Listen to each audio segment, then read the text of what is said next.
Welcome. These will be my thoughts on Fear the Walking Dead Season 2, Episode 9, Los Muertos. The episode is rated TVMA, so this video there will be spoilers for the live-action Walking Dead leading up to and including this episode, everything that came out after this episode first premiered, and another episode that I absolutely loved. So let us dive right in. At the very start, I was thinking that this episode, based on the opening minutes, I thought this episode was also going to be entirely about Nick. And I was thinking it's probably best if they don't purely focus on Nick for too long, but I thought it really worked that this was both about Nick, but also the remaining Strand group. And yeah, I think that does. Yeah, very, very striking opening with the thing about, the guy who sacrifices himself and, his daughter almost seeing, and yeah, just really very, very upsetting. And I also appreciate the cleverness of using this bus to, because yeah, like obviously humans, well, yeah, that's the thing. I mean, humans from the outside would have to get past the wall, the walkers. And it's not like the walkers are going to be able to get through the, if it's, like, there's a lot of different ways they could have that path, and many of them would be easy for the walkers to get through, but yeah. And the chanting, the episode is bookended with the cult-like chanting, this, yeah, very, very nicely done. I think the very next thing is Strand and the others realizing, well, Nick wasn't here either. And Strand points out they're going to have to go, we have to go back, Mad. We have to go back. And Alicia also is, and they do go there, but it's gone. And Strand says, the military waited for us to go to land, and then they took it. And it's, again, I know I probably bring this up too much, but it's one of those wonderful Prison Break-like twists where, like, I don't deduce what's about to happen, but as soon as it either does happen or in this case has happened, I'm like, of course, yeah, that sounds like military, that they're not going to waste a bunch of resources trying to take out, because they know where they're going. Like, obviously the Abigail is going to land. They can watch them. They can watch from afar, and as soon as the crew has left, they can take it over. Just yeah. And I'm genuinely not sure what's going to happen next. I don't. I mean, I doubt they're gonna stay at this hotel for longer than they have to now. Um, but yeah, I quite appreciated this thing of, writing a message for Nick, because, he might come back to where the Abigail is. And I feel like that pretty much gets us to, so yeah, I think the next thing with Nick was the thing with the medicine, which we later find out is saline solution. So when the guy said, don't waste it on me, way ahead of you, don't know what else to tell you. And yeah, so the Lucy takes takes Nick with, and yeah, she's like, okay, so there are 3 rules. Have you ever watched Fight Club? But yeah, it made me chuckle when the third rule was also be quiet, and by then he's like, yeah, I'm starting to get the picture, and yeah, very very cool. This thing of well, they have to get past the walkers, the wall walkers, so. Which would actually, if they're ever going to do parkour, they should definitely go by wall walkers. But yeah, she sort of crucifies, I guess, that one walker and cuts the near the throat and or on the throat, I guess, and yeah, puts on the makeup because she can smell him and yeah, points out about we're told about the gang they're gonna go see. I think the very next thing is Strand and the others arriving at the but oh right. I meant to say I like how we can clearly tell Lucy does this all the time. It's just that they make sure to find someone that no one is going to miss to go with. And yeah, so Strand and the others arrive at the hotel and yeah, this thing of so they check the ground floor and I continue to really love Coleman Domingo. I I don't even drink, and yet I want to have a beer with him. But just he goes up and rings the bell, and I really badly want there to be an outtake where this old guy walks up after several rings. And is like, "What the hell do you want?" But yeah, the service is garbage, and yeah, Alicia still fighting for her independence, and you know, yeah, ultimately, like it's one of those things again, like she is making a good point. Like if there were walkers, why haven't they attacked yet? If there were survivors, why haven't they made their presence known, And not long after we do find out there are still walkers. And she does not respond to that by stepping away from that situation. And yeah, Strand just points out, no, no, this is the exact right time to drink.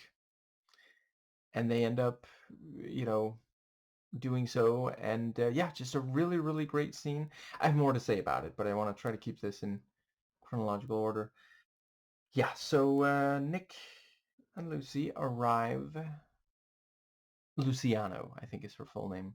I also quite like how she keeps calling him Gringuito, which, like so little gringo. And yeah, they arrive and you have the thing about like, listen, they're gonna kill you if you look at them funny. And Nick still shoplifts. And I do appreciate that it was for this little girl who, lost her father today. And yeah, just fantastic tension. I love throughout the entire gang sequence scenes. I love that as soon as they spot these two, the guy just leisurely gets up and loads his gun because he wants to make sure they know that he is in full control and his gun is loaded. He didn't even need it loaded before they got there, and he doesn't like jump out of his seat and it's like, oh, we'll go, just in complete control. Typical gang kind of power move. And yeah, I think that's when we get the. No, yeah, wait. I think before the drinking, I think that's when we get the. So yeah, the two other the Ophelia and Alicia go up and search, and yeah, we also get that line about I've been taking care of myself. what was it, half of my life or something like that. This, yeesh. And yeah, they almost immediately realize there are walkers there, but the rooms have been marked. And then Alicia marked one of the rooms because, you know, the person who hanged, yeah, this has now turned. But yeah, Ophelia notes they should probably leave, and Alicia does not because she is in a hurry to grow up. She wants to prove that she is an adult, and sometimes that leads to mistakes. And yeah, they do find some good stuff in minibar and luggage and such. They note that all that's left of the minibar are peanuts, which I'm going to have to second. I want to say it's Ophelia who notes that must mean an allergy. Like, there's no... Who else would leave peanuts? Just, yeah. Stale peanuts taste better than a lot of fresh stuff. Anyway, I guess pretty much... Yeah, the, I think that's when they cut to the, so yeah, the two of them getting drunk, and I like the thing about, you know, oh, Madison's a Southern belle. And yeah, you know, she's worked on not using any of those phrases and changing the accent and such. And I will say, you know, I criticize conservative Americans a lot. I don't want anyone to feel bad about, like, the accent they grew up on. That's... it really does suck that a number of people, you know, if they hear a Southern accent, the drawl, then they immediately assume, oh, this person, you know, is like, yeah. There's some negative stereotypes there, and that really does suck. So I do appreciate this episode, you know, like, because Strand picks up that yeah, but she's hidden it until now, and she says she regrets becoming a mother, and she feels she fucked it up, and that is genuinely, you know, really sad thing for a parent to say. And also, you know, Strand talking about, like, oh, I would have been great. I'm a seducer of people. But Tom's gone. Steve's gone. Yeah, you know, that it, like, I appreciate the characterization that this was basically as soon as he even had the chance to do this, you know. He has not... right, and he didn't even mention the Abigail, you know. Um, but yeah, this is his way of grieving, of processing. I think the next thing is Nick, and yeah, we have the thing about, like, no, we're only gonna grab essentials, you know. And yeah, the thing about, like, the deal was 2 shopping carts. That was the old deal. I have altered the arrangement. Pray I don't alter it any further. And that's the thing with gangs, you know. They have the power. And yeah, just and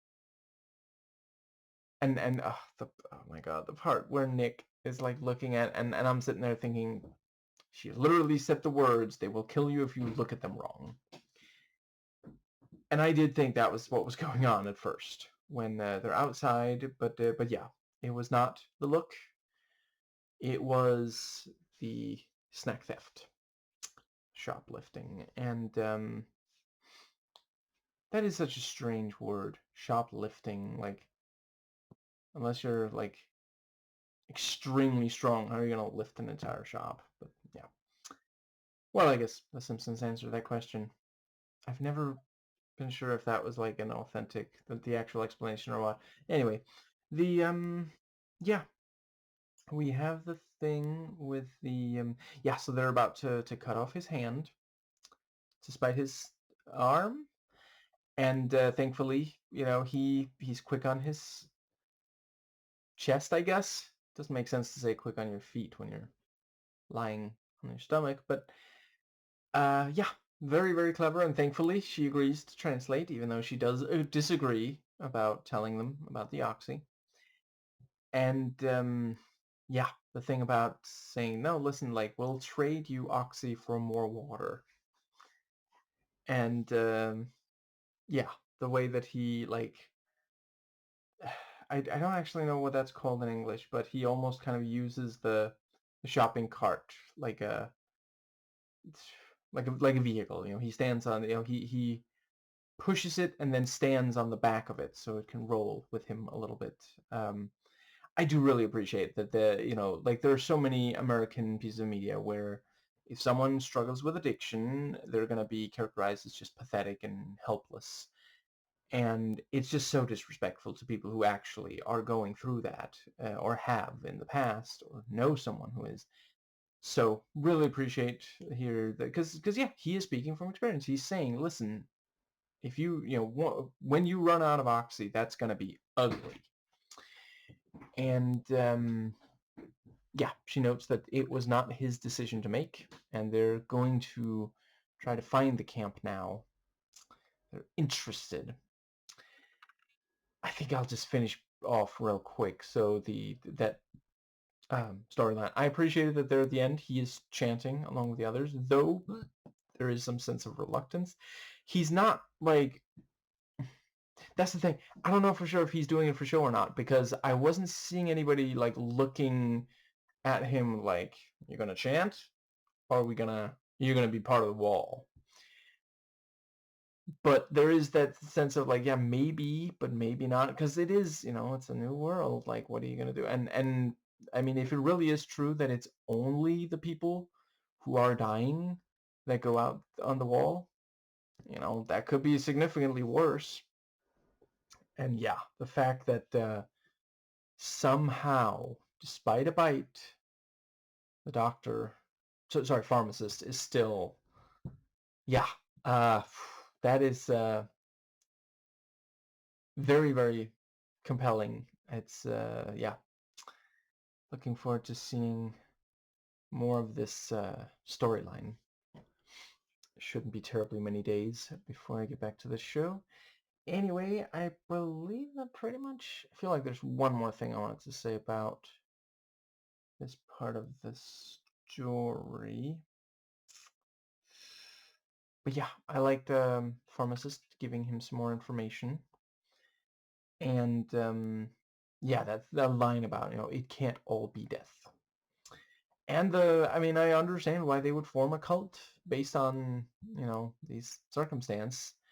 But yeah, it's sounding like this kind of rapture belief or something. So very, very disturbing. And again, at the same time, I get, like, I already said I get why they believe it, but I also get why this, like, I mean, in a way, I can see how it is bringing them together. Like, I'm not seeing anyone who is, like, reluctant other than Nick, and he's new. And by the end of the episode, he does join in, So, yeah, I feel like that does... Right, I also like that, the gangster didn't even have to say it. Luciano just put... And I appreciate she's been there before, but still. He picks up his gun, loads it, and walks over to them with it in hand, and they have to put down their weapons. And also just this, like, very typical gang kind of thing of, yeah, they took over something, and now, they control access to it. Because, like, that's not their mall, they just, the people running it are not there right now, man. And, yeah. Let's see. I think that does pretty much... I guess I'll briefly note, I continue to really appreciate the way that, so obviously I'm not saying that this is like a positive depiction of, like the gang is a negative depiction of Latinos, but there's also Latinos and Latinas, in these two shows that are not negatively depicted, and there's good number of white guys who are depicted quite negatively. It is more this kind of just neutral thing, and yeah, I appreciate that. Like, you know, I'm willing to acknowledge, like, it would be weird if, like, this is set in Mexico. Of course, there's gonna be a bunch of Latinos and Latinas. And yeah, I mean, I thought, the little girl, very, very human reaction, and the guy who didn't know he was getting saline, and yeah, I think that might just about. I mean, that is a thing, like, for sure. If you're dealing with, like, if you're trying to boil something and you feel like it shouldn't, there should be just something there for like to add a little bit of flavor, some spice. There is a solution: saline. And I guess that does cover. Yeah, so back to the hotel. Strand starts playing, the piano. Well, he starts hitting the keys. I hesitate to call it playing. And, Madison is shattering glass faster than the Hayden Christensen movie did. Seriously, if you haven't watched that, it really is solid. Like, I'm glad that there are examples that we can point to that show, no, like, Hayden Christensen can act. And,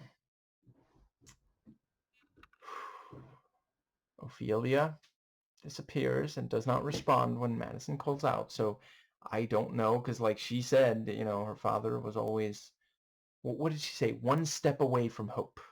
Now it makes sense. And I really appreciated that Alicia is not like, come on, put yourself together. She's just like, have me for whatever it's worth. And let's see. Yeah, just the conversation about, you never give up, you never surrender, was quite powerful and helps really illustrate where these two are, like where their heads at. And yeah, like, I guess Ophelia was not convinced by the end of that talk. And then we have, oh my god, it's so well handled, this thing of, so, just suddenly a shape flies past outside the window, and Alicia, not Madison yet, Alicia looks out and sees multiple leaping off, landing hard on the ground and getting up and moving. That is such a cool way, because again, I didn't see that coming, even though we knew, yeah, there's at least some walkers in rooms, but someone thankfully went around, marking the rooms. And it's also one of those things of, like, a hotel door, I can see how it might be at least a little bit too complex of a. Oh wait, and are they?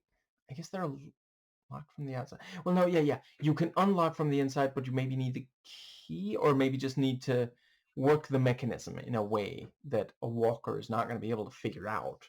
So yeah, like, for a while this place was safe, but then the loud noise attracts them, and yeah, I I love how much it. I don't even know if it's a purposeful reference, but I was really reminded of, like, the Winchester there at the end, that one shot where we see how they're surrounded and they're by the bar, and yeah,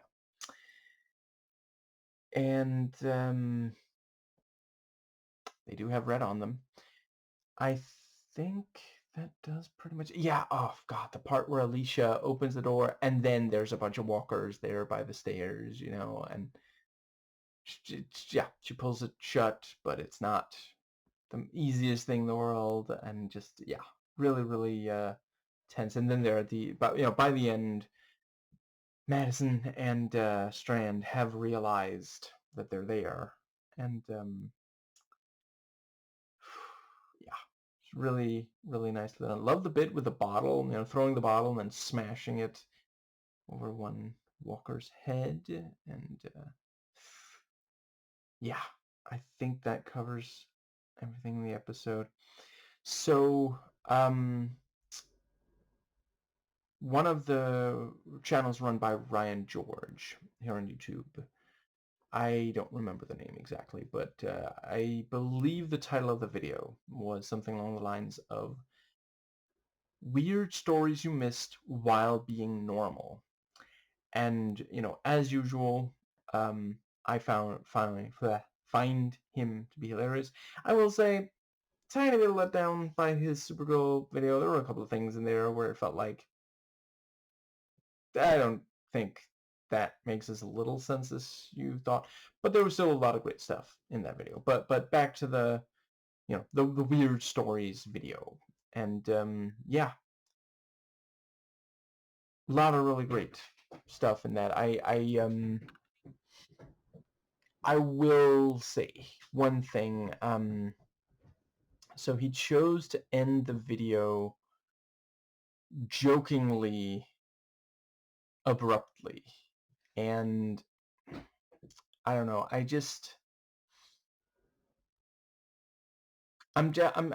I'm saying he specifically asked as part of that joke how people feel about that sort of thing. So he's asking for feedback, and I